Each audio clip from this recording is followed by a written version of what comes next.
To stand to get their voices heard. Some are even prepared to get arrested. And they came to the state capitol today to get the attention of lawmakers and the governor. Tonight, your chief political reporter, Susan Raff, live at the state capitol, where Capitol Police had to step in as well. Susan?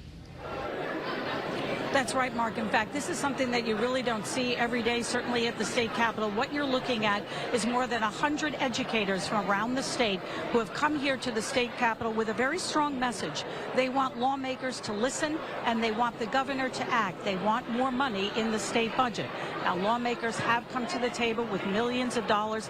However, these educators say that is not enough. And in fact, there's a group of about 25 people right now inside meeting with the governor, trying to get him to come to the table to give them more money. Here's what lawmakers are telling us about education funding.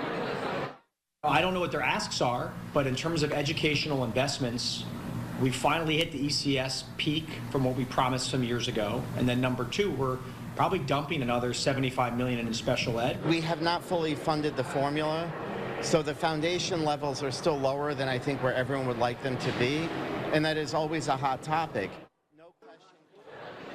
Now, these teachers and educators are telling us that schools are struggling. They can no longer retain many of the teachers that they have, and they cannot hire new ones.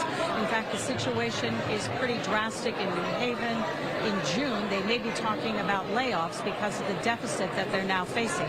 Even though state lawmakers have funded the ECS formula, that's the money that's given to cities and towns, schools say they've been underfunded for years. The new development, we are told, is that after they get out of the meeting with the governor, these teachers and educators are expected to sit down in front of the governor's office. You can see here all of the Capitol Police. They are all waiting because if there is an act of civil disobedience, they will have to arrest them.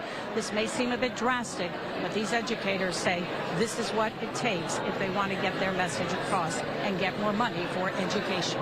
Your chief political reporter, Susan Raff, Channel 3, live at the state capitol tonight.